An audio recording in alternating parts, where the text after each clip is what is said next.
kasama kang binuhay na ng ating minamahal na hari. Bakit pa tayo mangungulimlim sa bagay ng mundong pansamantala? Nayan siya,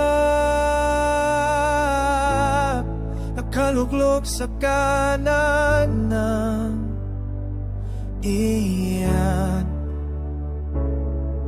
Tumatawag anak, itaas mo ang iyong mata.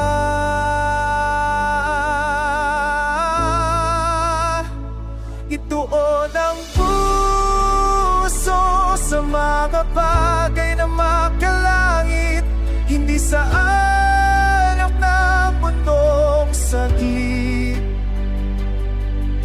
Ako'y patay na sa dating ako, ang buhay ko'y nakatago sa iyo.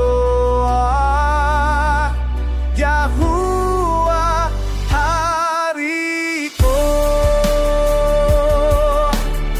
Kapag ikaw ay nahayag sa kaluwalhatian, kasama mong mahahayag ang aking tunay na katauhan.